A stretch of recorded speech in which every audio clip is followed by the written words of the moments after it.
Business strategist, content expert.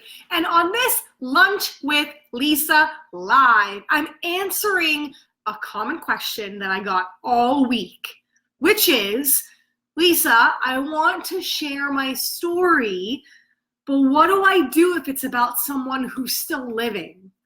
What do I do if it's going to offend or, hey, Erica, or maybe upset? Or like, what do I do if I want to share my story, but I'm afraid of what's going to happen if I tell a story about someone who's still living and maybe the story doesn't paint them in the best light? And the reason why this question has come up is because I finally have in my hot little hands this Beauty of Authenticity book that I am, hey, Erica, that I am a bestseller in. And I'm so excited. I didn't know that my story is the very first story in the book. Such an honor. So cool. And Erica bought the book. Thank you, Erica. Erica helped us getting to Amazon bestseller by buying the book on launch day. So I love you, sister. Thanks for doing that. I love you no matter what, but thank you for doing that. And you know, this story I share about the dynamic with my mom, which not many of you, maybe you know or you don't know. We have a broken relationship. We don't speak anymore. And I won't give away the whole story, but I really kind of paint that dynamic and you see my truth. You see what happened growing up in that dynamic. And it wasn't until I almost got wiped out by a truck that made me go, you know what? Enough is enough. I had got some text messages that distracted me and I was upset and I was crying and I was overwhelmed. And it was, that dynamic that my brain was so stuck on, what am I going to do, that I put the car back in drive. And we've all done that, right? We've driven places and we don't remember how we got there. And it's scary when that happens. And that's what happened to me. I almost got wiped out by a transport truck. And that was a moment that I knew that I had to stop listening to that critic and I had to make some changes in my life. So a common question I get is people say, your mom's still living. Like, how do you share that story? And I had to do a lot of soul searching and really thinking about, what do I want this story to do? Right? So the very first thing I think you need to look at is, why are you telling this story? I wanted to tell my story because I wanted to give other people hope that they could make a change in their life. I wanted other people, or what I want people to know in this story, is that I don't want you to hit your enough is enough moment. If you are self-criticizing yourself, if someone else is criticizing you, maybe you don't have the means that I did to walk away. Maybe it's a bit more challenging than that and you don't feel like you can do that. But you don't have to engage with someone that doesn't make you feel good, with someone that doesn't champion you. So my whole purpose of telling my story was to give people hope that they could walk away from the critic and make some incredible change in their life and do what they want to do and be who they want to be and feel how they want to feel.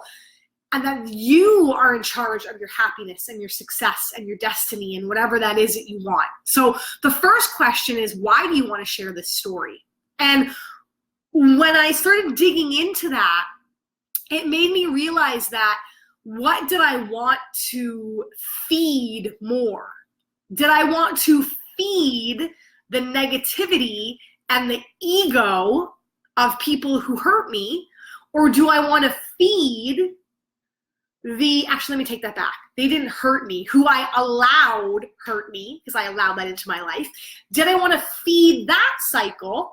Or did I want to feed this positivity and this hope and this story and this ripple effect of what was going to help other people? What did I want to protect more? Did I want to protect ego? Or did I want to have a ripple effect and make a change in the world? And when I thought about that, it was like, whoa, my purpose is to share this story. My purpose is to tell the truth So that, I think, is the second piece of it, when people go, oh my God, like, you know, what do I do? You tell the truth about what happened. And everyone is allowed to have their own experience in a story. You know, when I go back and I talk to my brother, or I talk to other people in my family, you know, they may say, I didn't experience it that way, or I didn't see it that way. And I'm like, you're right. You experienced the way you experienced it. You saw it the way you saw it. I saw it the way I saw it. It's like going to see a movie or reading a book even. And you're like, this is what I took from it. And other people might go, that's not what I took from it. This is what I took from it.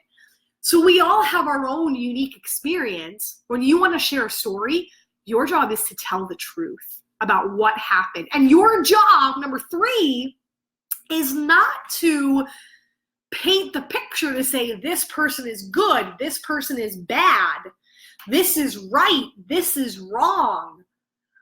When you share your story truthfully and you just share the facts of what happened, people will make their own judgments about people. And that's not a bad thing, right? When we watch movies, we judge, do we like this character or don't we like this character? Do we like this villain or do we like this hero? Who is the villain? Who is the hero? You make your own judgments about that. And that is the best way to tell a story. You know, nowhere in this story did I say, my mom is a bad person. You should hate my mom. My mom is not a good mom. I never said any of that in this story, nor is maybe that true. I paint the dynamic and I tell my truth of how I grew up and what happened in my childhood and my teens and my 20s and my 30s. And I tell the facts, and then you decide what you want to do with that story. And that is the best way to storytell. So I want you to think about, why do you want to share the story? What's the purpose? What are the true facts about the story? And B, just tell it from the heart. Now, if you have a relationship with someone that you can go back and say, hey mom, hey dad, hey brother, hey teacher, hey parent, hey coach, if it involves somebody else, and you want to say, you know what, I really want to share my truth, and I know it's going to inspire people. It's not to say that you're a bad person. It's not to paint you in a terrible light. It's to share my experience and what I did with it. And I want to share this from a teaching standpoint. And I want you to maybe read it before I put it out, right? And if you have a great relationship with someone that you can share that, then by all means do that. Ask permission in a way, or it's not really permission, but let them know in advance that you're going to do that. I didn't have a kind of relationship or a dynamic where I was able to do that. So I had to make a decision whether I wanted to let this story kill me, or I wanted to let this story be my gift to the world. And I chose to make it my gift. And I chose to spread positivity about it instead of the ego of someone that could probably care less about it. So that's my tips if someone's still living. Or I guess the very last flip side of it, I should throw in, you may want to wait until they die. You know, that was the other piece where I remember when I was talking to a therapist about this, she said, you know, I think you'll write the book that you really want to write. Like, this is just a chapter. I'm just a contributing author, and I shouldn't say just, but I'm a contributing author. There's 22 other stories in this book. I'm just one chapter. But she said to me, you will write the story and write the book that you want to tell probably after your parents have passed. And that probably is true. So the wholehearted truth of probably all that you want to pour onto a page may come after that person has passed away. So that's kind of the last piece of it. So lots to think about. Again, not black and white, not right and wrong. Only you know what you want to share, when you want to share it, how you want to share it. But I will tell you that those pieces of you that you're afraid to share is the gold. is the most important thing that's going to help other people see that they too can make a change, whatever that change is in their life. And you did it, and you survived, and you thrived, and you're okay, and you're better than okay. And that's the power of a story. So if you want to pick up this book, I now have them in my hot little hands. I can sign it, I can send it out to you, and I really want to do that. So I'll put the link there of how you can buy the book from me, and I'll send you a little love note. And Erica, thank you again for your support. I love you, sister. And that's it, guys. I hope that helps. If you have any questions about what to share and how to share, you can always email me at lisa@lisapezik.com. We can hop on a 15-minute strategy call, and I'd be happy to walk you through sharing your truth and sharing your story and how to do that. Mwah! All right, guys. Bye for now.